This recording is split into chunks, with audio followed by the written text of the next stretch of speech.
We want to welcome you to the latest episode of At Home, the podcast. It's Christmas season. It's hard to believe it's upon us.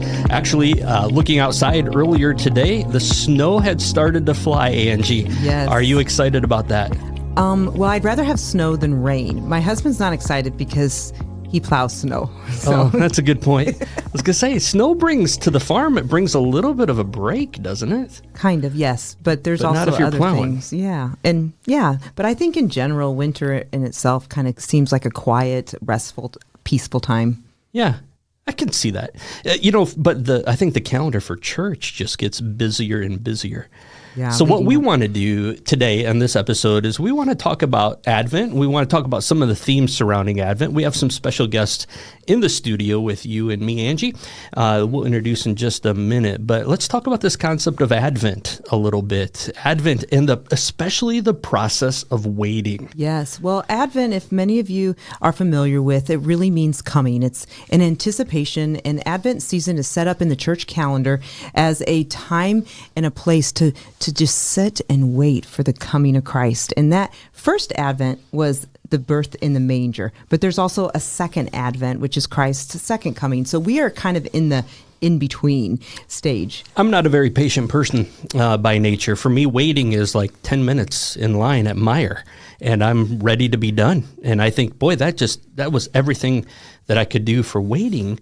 But waiting, when we think of the Advent, is totally different. That was a long period of time. Yeah, and if you look in the God's story, the Bible, as you can see, even in Genesis 3, where Christ was even given hope that there was going to be redemption for the sin that took place, all the way through the promises of the prophets and into the end of the Old Testament, then there's this period of silence of 400 years before generations. Messiah. Yeah. Before the I can't imagine generations of silence.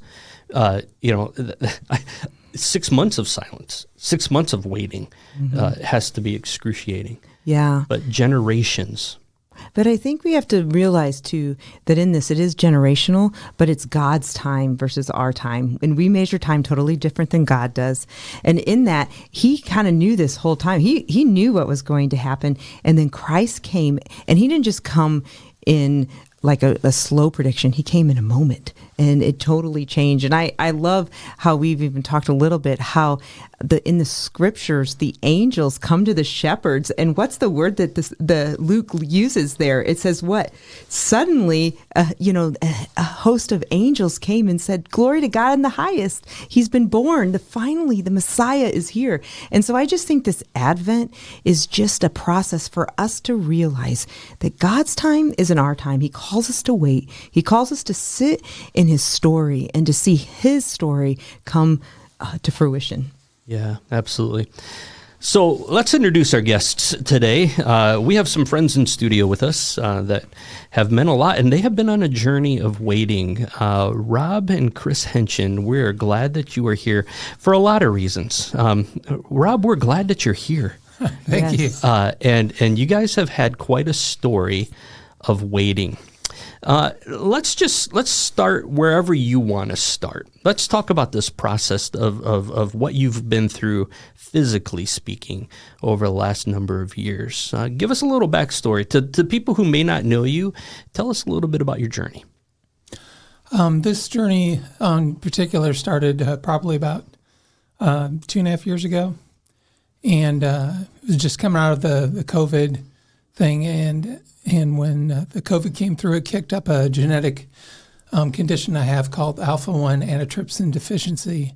And essentially, the way the doctors would explain to me, it's like your liver is a shipping department, but the door to ship things out, not the right size.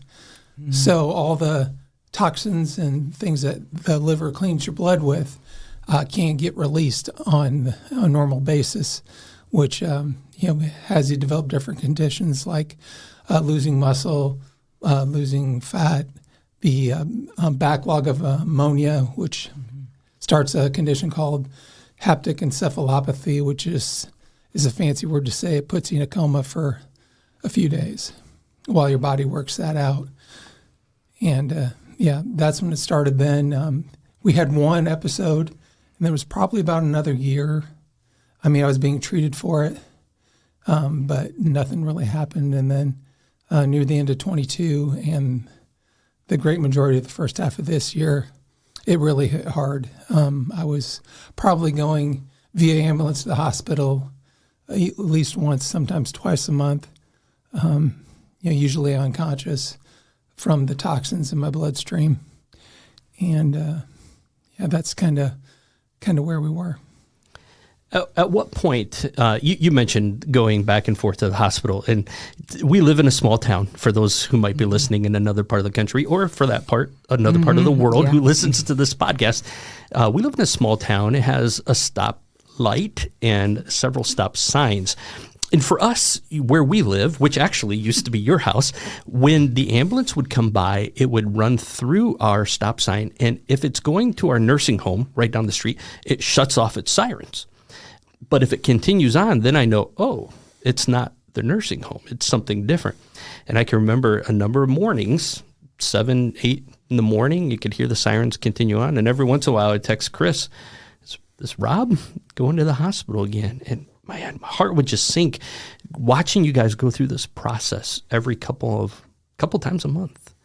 It's quite a journey. It really was tough. Mornings, I started to dread them because I would go and he would not be awake in the morning. I couldn't wake him up no matter what I tried. So for a while, I started dreading them. The first one was more of a surprise, obviously. The second, on, I kind of knew what was happening. But yeah, it was tough. It was tough. But then I think gradually I had to start looking at it as I'm thankful for another day with him. Mm-hmm. So that's what I kind of had to change my attitude towards after going through it so many times. Kris, I told, we were talking through this, and I've watched your journey on Instagram. I love how you share pictures, because pictures tell a story that's bigger than just the moment. And I want to just compliment you, Kris, because when you said I had to trust and be thankful for the day, there was never a negative moment in those times when you were sharing your story of this journey of going to the hospital. You were just pleading for prayer, for support, and your smile in those pictures spoke volumes to me as what you were giving to not only Rob, but to the situation, and how you were allowing God to work even by the day. Mm-hmm. And like you said, every morning. Yeah, I just had to trust, because you have no control over anything. And we just had to trust him wholeheartedly. Mm-hmm. So let's talk about this just a little bit more. So Rob, you alluded to the fact that the toxins in your body could become so elevated that it renders you unconscious or in a coma of sorts. And this would be the waking up process that would happen ever so often. So what would happen? Help the listener understand. You would wind up going to a hospital. And then what was the process from that point? The process from that point was basically they would put different meds in me to help flush the ammonia out. And as that level would get lower, I would begin to regain consciousness. Most of them were a day or two. There was one that was 5 days long down in Indianapolis, where she had to wait for me to wake up. But even after waking up, some of that would still linger in the brain. And for 2 to 3 days after it, I would call it losing words. I could be in the middle of a sentence and I couldn't remember the word I needed to say. I knew it in my head, but I couldn't express it. Wow. And that would go on for a few days, and then it seems like it would clear up and completely, and then I'd be able to get out and go home again. And I kept having to remind him each time it happened that this is normal for him. Like, he would wake up and not be able to say what he wanted to say. And I'm like, it's okay, babe. Remember, this is how it is. It takes you a little bit to get everything back. It'll come. You just have to be patient. And each day it would get better. A couple hours at a time would get better. A day would be better. So it was just constantly trying to remind him that it's going to get better. Mm-hmm. Even when he couldn't figure out the words to say. When did it become evident that you were going to not only need a liver, but also a kidney? The liver we knew about for quite a while. The kidney, I had a kidney transplant 12 years ago. And I was really lucky it made it that long. And so the doctor I had for my kidney actually from the beginning wanted to do a dual liver kidney so they could age together from the same donor. We, being the patient people we are, who don't like to wait, knew it was going to be a longer wait. And so we really just pushed for the liver only. But in one of my hospital stays, they found I had a bacterial infection in my bloodstream. And they treated it with an antibiotic that it should have been treated with, but they treated it at way too high of a rate given the rest of my health issues. And it basically took a kidney that was struggling and kind of knocked it out. And that's when I had to begin dialysis. And that's when I went on as a dual organ recipient. Because initially, and I actually learned a lot in your journey. It just in a little bit of the story that I was staying up with, I didn't realize that you could have a partial liver from a live donor, that it would grow back. I mean, all right, first of all, if you don't believe in a creator, oh my. Absolutely. Oh my. That is incredible to me. But it became evident then that this was going to take a different turn, and that it wasn't able to just be a liver, but it also had to be the kidney and the liver from the same donor. Let's talk a little bit about the challenges. Okay. Obviously, throughout this story, there's been significant challenges on your journey. Rob, obviously going through it physically, the kidney, the liver, the toxin levels, the fog that would come, all of that journey had quite a bit of issues. But when you were talking about something that would help the kidney would actually do damage to the liver, and the things that were necessary for the liver would hurt the kidney. That's a horrible spot to be in. I'm telling you something you're well aware of. Well, that's a horrible spot to be in. Yeah, it got to be humorous after a while because the doctors would come in, they'd look at my records, and I can't tell how many times I've heard, you have a very interesting case, which kind of tells me we have no idea what to do with you. Or complicated. Yeah. That was another word they'd use. Complicated. Well, I just think, you are the patient, Rob. So you're sitting here and everybody's poking you and you're just living this journey, really, like living in the moment. And then here Kris sits over there as the observer, and yet you guys are a team, and which was so amazing. And so tell us a little bit about what each of those, I guess you could say, playing moments in the team, like how you played as a team player, Kris, in the support, listening to the doctors say, there is not really a lot we can do at this moment, but trust that there will come a donor, and that these things will happen, and that this is what we have to do, and this is what you have to do and wake up with in the morning. That's a huge burden, Kris. Yeah. And I was amazed at, it seems like whenever I would go into the very first time I went into the hospital, there was a nurse there that I did Bible study back at Napanee Missionary with. Yeah. And so she was the nurse there. And it seemed like every time he was in there, she was there. And so I had that comfort and that support system, even in the emergency room.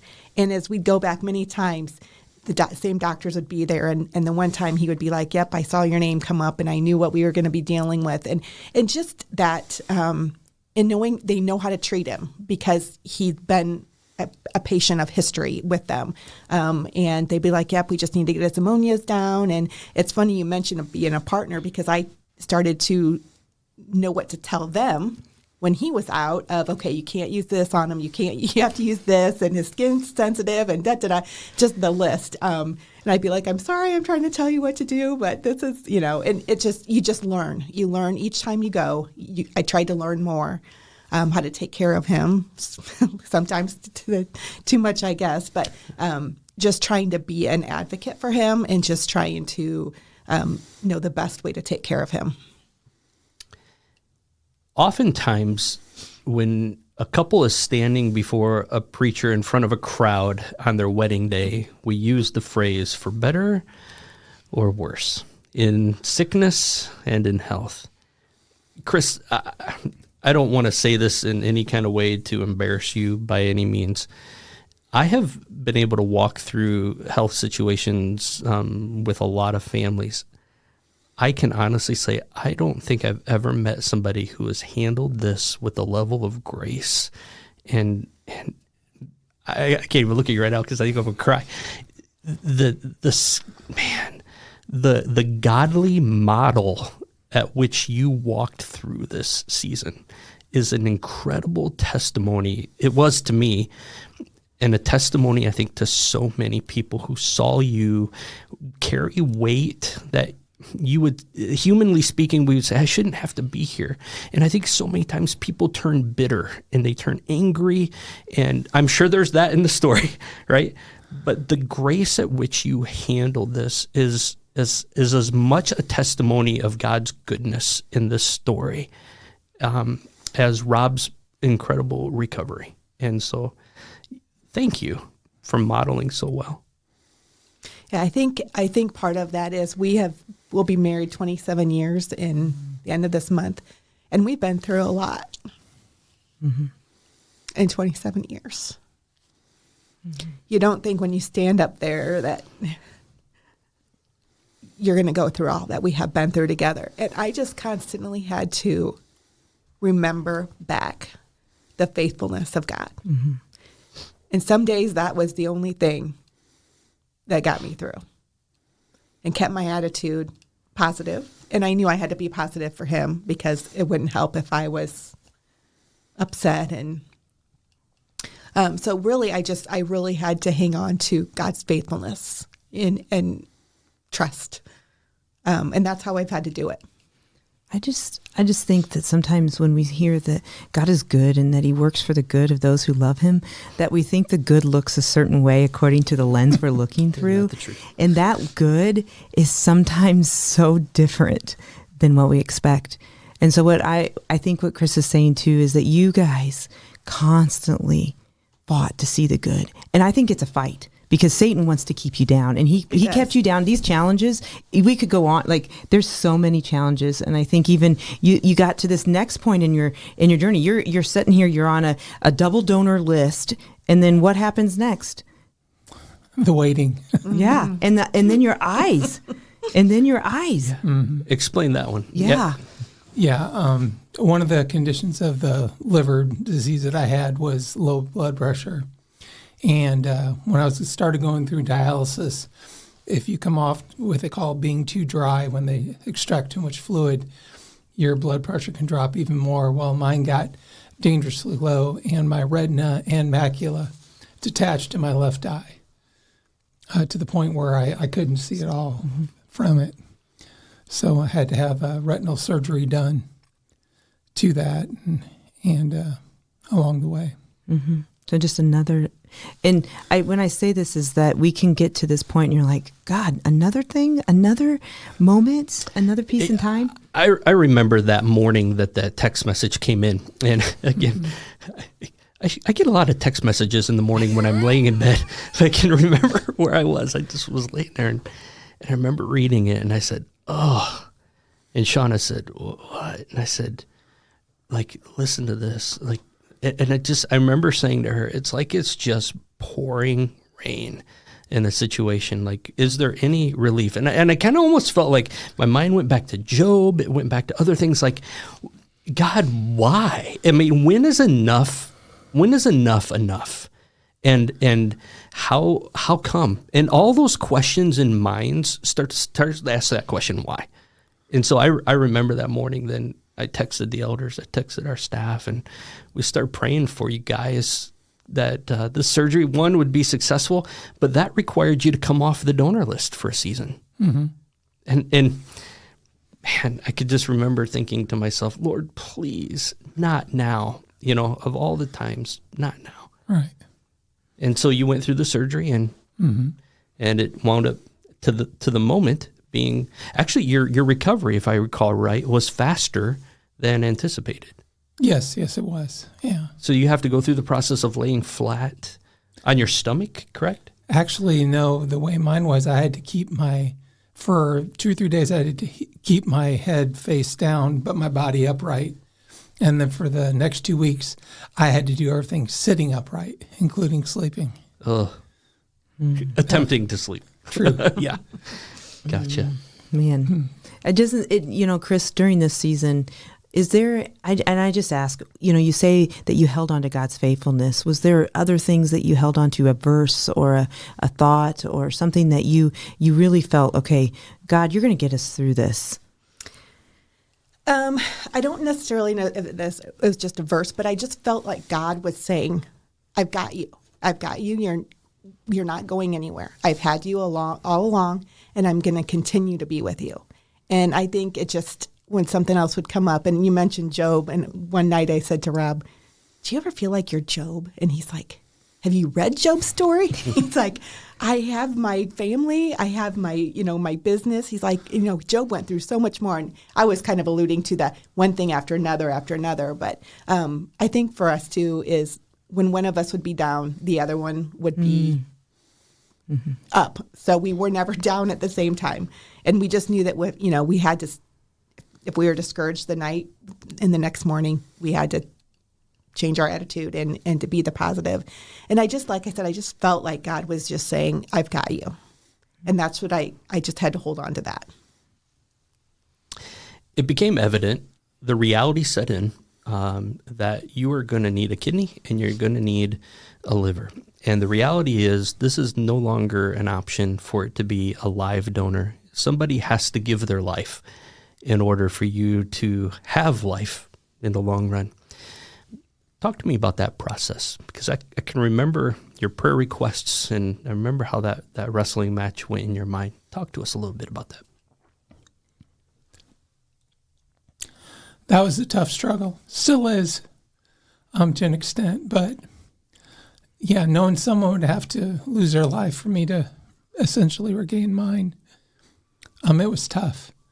And as soon as we found out that I was going to be a dual recipient, that's when it changed my prayers for that donor's family. I mean, I had been praying for a donor and their family, but, this is like, boy, I hope they know Jesus. Mm-hmm. Or if they don't, I hope, this brings a family to Jesus. And just knowing how hard that would be. But, just such an amazing gift. Like when we arrived 2 weeks ago Saturday to, for the transplant. And like she said, we were in the pre-op room and they were working me up and I just kept thinking, they're going to turn us around. They're going to send us home. Something's going to happen. And when the nurse gave me the thumbs up, said the organs are on their way, that's when it really hit home. Mm-hmm. And, I really did struggle with that, but we had a wonderful nurse that day.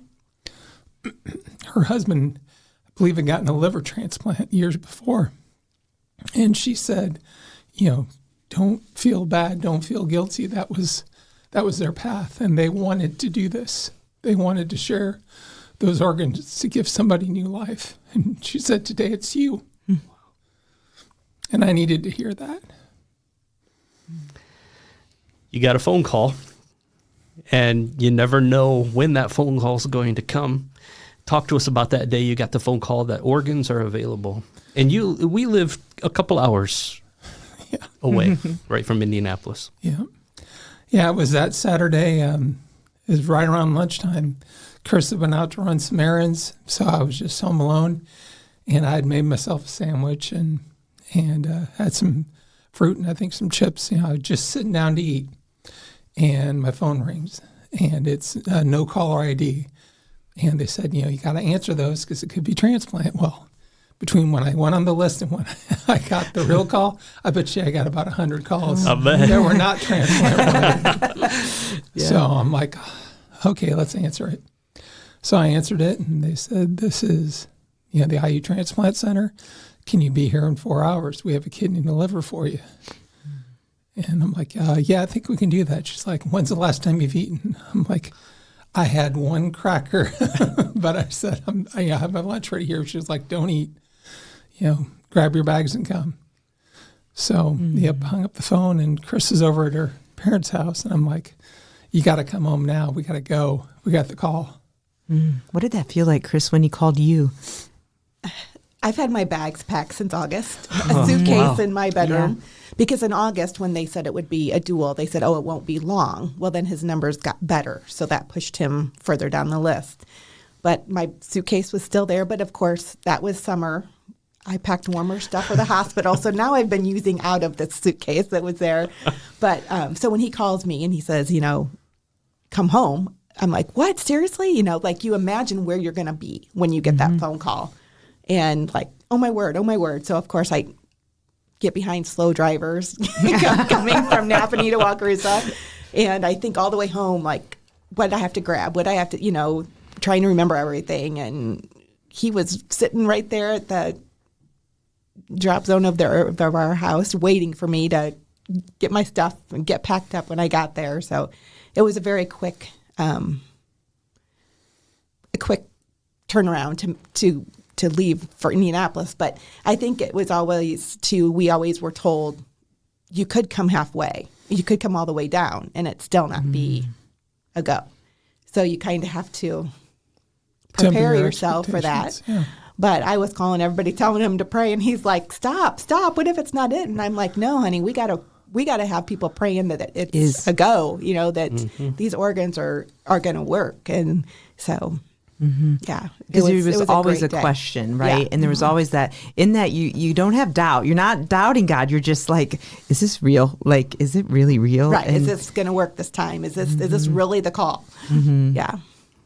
How far away is it to the IU Transplant Center on a normal day? 2.5 to 2 hours and 45 minutes. How fast do you make it? Just under 2 hours.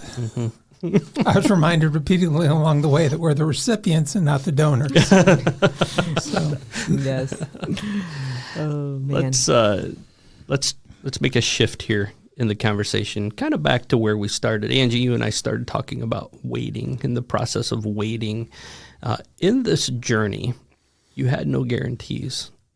Even up to those phone calls, even up to making it to Indianapolis, you had no guarantees. That's where it's God's timing many times in our life, and it's not our timing. How did you process the wait? I think sometimes it was a day-to-day thing. Some days were tougher than others, but overall, I think I just came to the realization early on, once all the hospitalization started, that my attitude was really the only thing I could control in this process. The rest was out of my hands and in his hands, and the doctors or the donors or wherever else. But that's how I probably dealt with it more than anything, is just hey, just be the type of person that can reflect God's love regardless of the situation. And that's really something I tried to concentrate on doing, even when it got really dark. And you just think, nothing's going to happen. Like when I woke up after those 5 days, it took me a day and a half to believe that I was out for 5 days. And, once I did, and you make your peace with that, and then that, you realize really how sick that you are. But like Kris said, we had an amazing family, amazing circle of friends. I've got some college friends from Taylor that live in the Indianapolis area that would come and sit with Kris. Just definitely a godsend there. And, we had things to hang on to. There's a song called Desert Road by Casting Crowns. It's one we really grabbed on tightly to. Is, we don't know where you're going, but we'll walk that desert road with you, because Kris, what did waiting look like for you? It was hard. I can't fix him. As much as I wanted to be able to take care of him and get him better, I wasn't going to be able to. Obviously, it was out of my hands too. Between the business and taking care of him, there was a lot going on.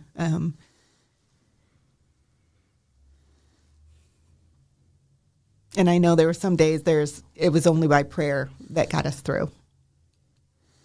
Prayers and God's strength, that when we didn't know how we were going to do it. But I think the hardest part was feeling helpless, that I couldn't make him better. I couldn't do anything to make it better except be there for him. Which made it better. Mm-hmm. I just think it was so valuable for what you just said, Rob, though, in that the only thing both of you could control is your attitude and your outlook. That was the only thing. Everything else was out of your control. And so often we try to make all the adjustments to control the environment around us. And God just calls us, no, just you, just take care of you. I'm here. I got you. And so you made those adjustments to just say, I'm going to wake up in the morning and I'm going to trust.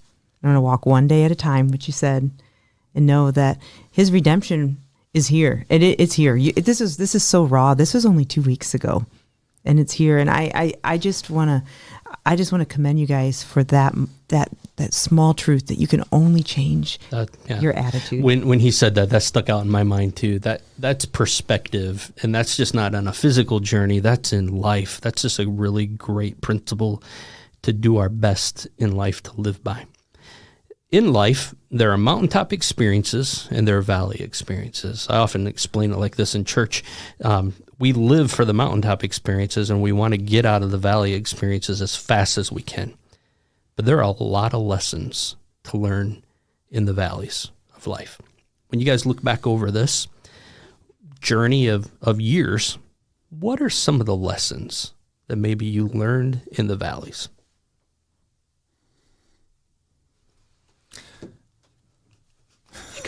Okay, I'll go ahead. One of the big things I learned was, I think that I had a lot of belief going in, didn't have a lot of faith, and really had to learn faith in this journey. Even after the transplant happened, there were nights that were really tough, as things started to knit together, and really couldn't do anything without nurses' help, and sometimes it's hard to get a nurse in the middle of the night if you need one. And it just got to the point where I'd be crying out to God just to get me through the next hour. And you just sometimes you think what I'm praying for, he's got all this stuff going on all around the world. Why would he even worry about what I'm praying to him right now for? And he'd come through. But a lesson I learned in that was encapsulated pretty well by this quote a friend of mine sent me. He said, I asked God for strength that I might achieve. I was made weak that I might learn humbly how to obey. I asked for health that I might do greater things. I was given infirmity that I might do better things. I asked for riches that I might be happy. I was given poverty that I might be wise. I asked for power that I might have the praise of men. And I was given weakness that I might feel the need of God. I asked for all these things that I might enjoy life. I was given life that I might enjoy all things. I got nothing that I asked for, but everything that I'd hoped for. Almost despite myself, my unspoken prayers were answered. I am among all men most richly blessed. That's powerful. Oh, and it's the perspective that I learned is, like you said, it doesn't always look like what we asked for, but it's what we need in that moment. Oh, when you just said that belief and faith are two different things, that's huge. One of the concepts there, I think what you said was you can believe in God, and yet faith is the action verb that he's calling you to. The other thing I heard in that was it was after the transplant that you sat there and you were even in more, sometimes you think that after it happens, it's all going to be better. Mm-hmm. But sometimes it's even harder. Yeah. Yeah. And right out of the box, it was a lot physically harder than I think I had even anticipated. And yeah, when you're in that position, it's, you can't do anything yourself. And, God's like, you can keep banging head against the wall, or you can just give it to me. Because I've always been the type of guy that, okay, God, you can have this, but I know you've got all this other stuff going on, so I'll just hang on to this for you. I'll take care of this. That's always been one of my biggest struggles. Mm-hmm. But, during those nights in the hospital, it's just like, it's yours. Help me get through the next hour. And he did. And I'd be like, thanks. Thank you for doing that. Let's get through the next one together. Yeah. And that's when I think I really, really learned my faith. Mm-hmm. Other lessons? I think part of the journey also, it wasn't just Rob that would be sharing, that be going through stuff. There were so many times when I would be down in Indianapolis staying at this hotel. It was a hotel that people would stay at if their loved ones were in the hospital. And just being able to sit and hear other people's story, it kind of helped me to be taking not my eyes off of Rob, but seeing that there's other people that have loved ones that are just as sick as Rob, and praying for them and meeting them. And I'm still praying for a couple. Her husband just had a bone marrow transplant when Rob was in there. And it's just that that God is so big. He's not just taking care of Rob when he's in the hospital. He's taking care of everybody. And just that reassurance and that reminder that he's not too big. He's not just there for my husband. He's not just there for the gentleman that had a bone marrow transplant. He's there for all of us. And it was just an amazing time where I could, a bunch of us could just pray for each other and help us get through those days too. If you could give advice to somebody who's waiting in the waiting season of life, it could be a physical situation, it could be occupational, it could be any of these types of things. What advice would you have somebody who finds themselves in a waiting season of life right now? When I struggle with the waiting, probably one of the most effective things I could do is remember my blessings. Instead of focusing on what I don't have or what I'm waiting for, I had to remind myself of what I already had, what I'd been given.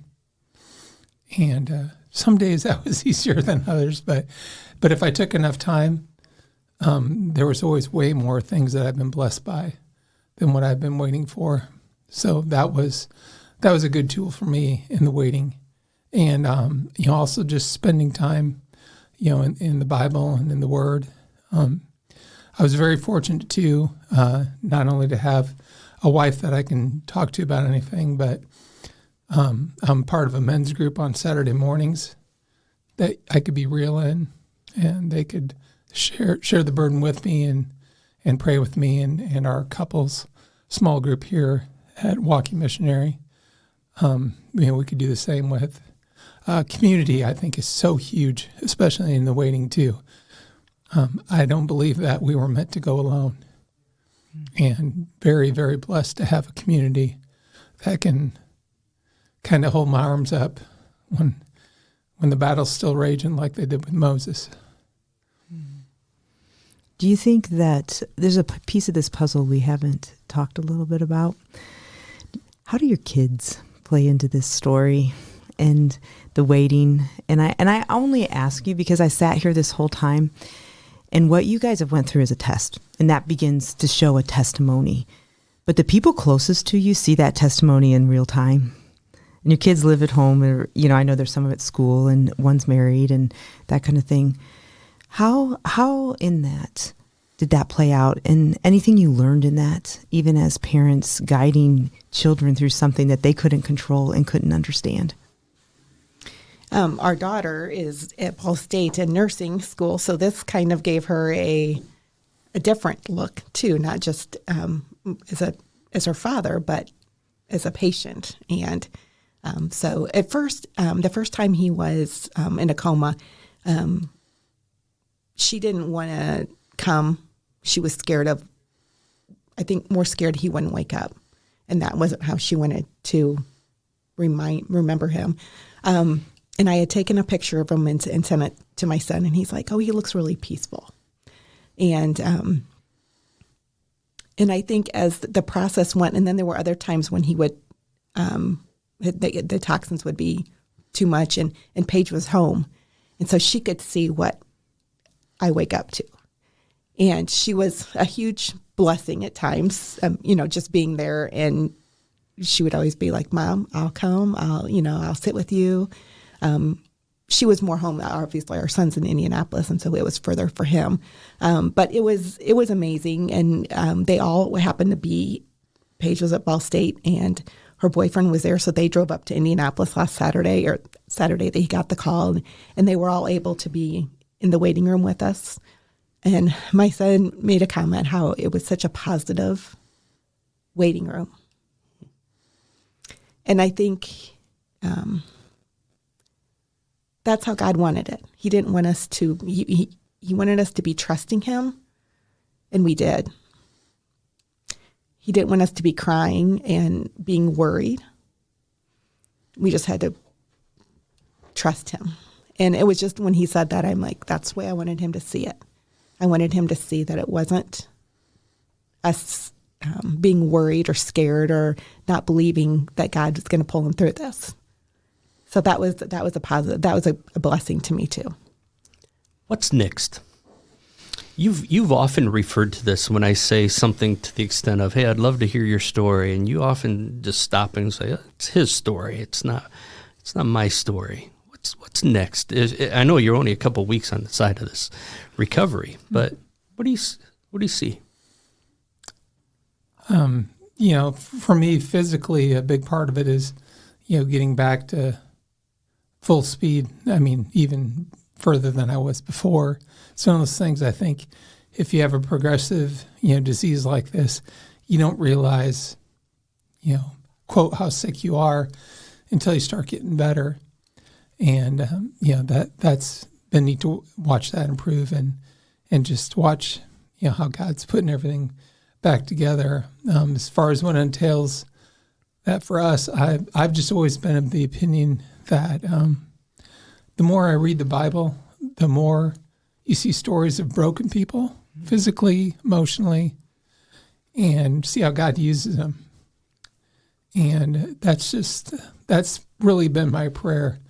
I don't need to be Billy Graham, but if I can sit down with a person or a couple that's walking through something and just be able to say, "Hey, I know how you feel. I've been there," or, I've been in a similar situation, and just be there to walk with them and beside them as they go through it. I think there's great power in that, and I think God can really use us in that.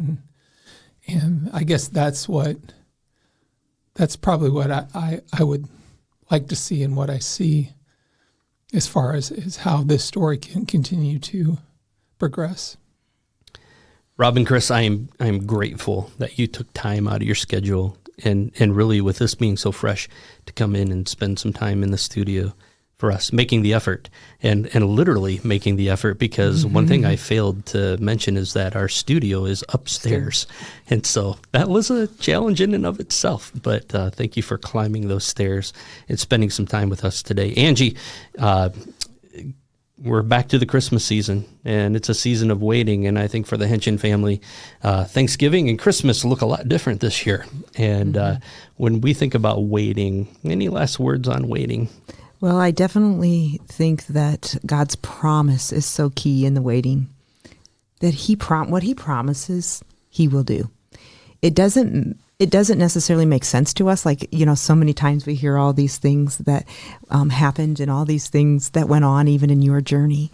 And sometimes that doesn't feel like it makes sense to us when we're going through our life. But his promises never wane. They never change. And he will be faithful, and he will never change even in the waiting. He's still working. And I just encourage the listener to just hold to that truth, because that's a piece of something that brings those 4 words we often hear at Advent: hope, love, joy, and peace. When you have that promise of who God is and you're holding it to it, you can sit in that waiting room and you can have positivity, you can have joy, and you can know that he will come through. Amen. When I think of closing this thing up, I think of the what people seem to think is cliche. We say oftentimes the phrase, God's going to go with you on this journey. And I think until you walk the journey, you don't really fully grasp what that is. Here's the reality. God has never promised us health and wealth and a smooth life here on this earth. Why is that? Because this life here on this earth was not ever intended to be the end all. And that is an eternity that lies before us. And so my encouragement to those who may be finding themselves in the waiting is it's all perspective. Let the Lord walk with you on this journey. He is faithful. He was faithful, and he will continue to be faithful. We have to join him on that journey and live a life that's prepared for eternity to come. And you will find peace no matter what that outcome is with a relationship with Jesus Christ. And I think if anything that comes out of your testimony is you guys modeled that so well in the waiting with no guarantees, no promises. You knew at the end of the day, you're going to be well. Whether that was well with Jesus, because it was, as it says in the song, well with your soul. And you can live with a peace that no matter the circumstances when we're walking with Jesus, we can have that hope. So to the listener, we thank you for joining us today. We are grateful that you've come on this journey with us. Rob and Chris, we're thankful that you've taken the time to tell us your story a little bit. To those of you who are struggling and you're maybe in the process of waiting, we are here for you as a church. We would love to have conversations. We would love to walk alongside of you as you are walking through your days. We're here. WalkEMC.org is one place that you can find us. And if we can better serve you, we would love to walk with you. So thank you for taking time today. In the meantime, until next time, we wish you all the grace and the peace that the Lord has to offer your life.